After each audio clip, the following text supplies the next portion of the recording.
আমি আজ আপনাদের সাথে বেগুনের এমন এক রেসিপি শেয়ার করব যার স্বাদ মাসের পর মাস মুখে লেগে থাকবে।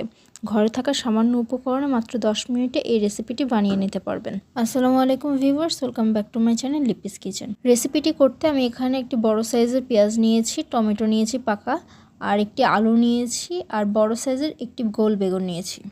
এ কটি সবজি আমাদের সবার বাসায় সবসময় থাকে, তাই যখন তখন এটি কিন্তু বানিয়ে নেওয়া সম্ভব। এখন একটি কড়াইতে আমি সরিষার তেল দিয়ে দিয়েছি। তেলটা একটু গরম হয়ে এলে আমি এখানে আলু দিয়ে দিচ্ছি।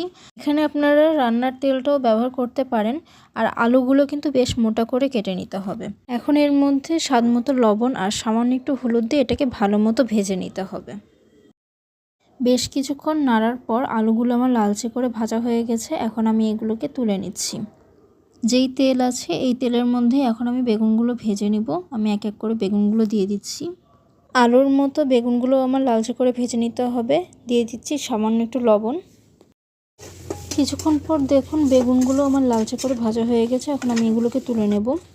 বেগুনগুলো তুলে নেওয়ার পর আমি এখানে বড়ি দিয়ে দিয়েছি। এখানে আমি 6 থেকে 7টা বড়ি দিয়েছি। বাসায় যদি বড়ি না থাকে তাহলে স্কিপ করতে পারেন, কিন্তু এই কুমড়োর বড়িতে খাবারের স্বাদ বেড়ে দ্বিগুণ হয়ে যায়। বড়িগুলো আমার লালচে করে ভাজা হয়ে যাওয়ার পর এগুলো তুলে আমি মেন স্টেপে চলে যাচ্ছি। দিয়ে দিয়েছি পেঁয়াজ কুচি, একটা তেজপাতা, 2টা এলাচ আর গোটাখানিক জিরা। হালকা নেড়ে নেওয়ার পর যখন এর থেকে সুন্দর একটা গন্ধ আসবে তখন টমেটো দিয়ে দেব। টমেটোটা দিয়ে কিছুক্ষণ নেড়ে চেড়ে নেওয়ার পর আমি এর মধ্যে দিয়ে দিচ্ছি 1 চামচ আদা রসুন বাটা আর 3-4টা কাঁচামরিচ মাঝখান থেকে চিড়ে দিয়ে দিয়েছি। এরপর এখানে আগের থেকে ভেজে রাখা বড়িগুলো আমি দিয়ে দিচ্ছি। এখন এর মধ্যে দিয়ে দিচ্ছি 1 চামচ মরিচের গুঁড়া, 1/2 চামচ জিরার গুঁড়া, 1/2 চামচ হলুদের গুঁড়া আর 2 চামচ ধনিয়ার গুঁড়া। এর মধ্যে আর লবণ দিব না, কারণ আমি বেগুন আর আলু যখন ভেজেছিলাম তখন ওর মধ্যে লবণ দিয়েছিলাম।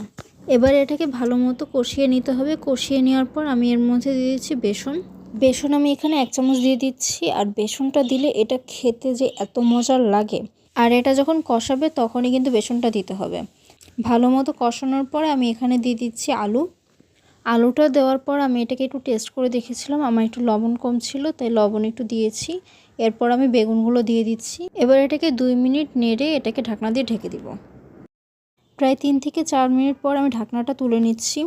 আপনারা চাইলে এটাকে গা মাখা ঝোলও করতে পারেন, কিন্তু আমি আজকে এটাকে এভাবেই রান্না করছি। এখন আমি এর মধ্যে 1 চামচ চিনি দিয়ে দিচ্ছি। দিয়ে আবার কিছুক্ষণ আমি এগুলোকে নেড়ে নিব। আমার এখানে আলু বেগুনগুলো কিন্তু প্রায় সিদ্ধ হয়ে গেছে, দেখেই বুঝতে পারছেন।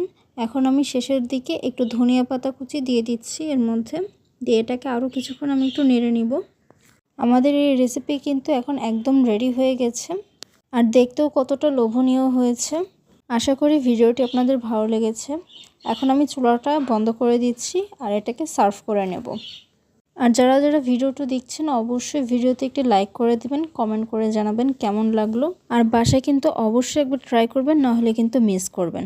তো এই ছিল আজকের রেসিপি, বেগুনের দারুণ স্বাদে নিরামিষ তরকারি। তো আজ এই পর্যন্তই। সবাই ভালো থাকবেন, সুস্থ থাকবেন। আল্লাহ হাফেজ।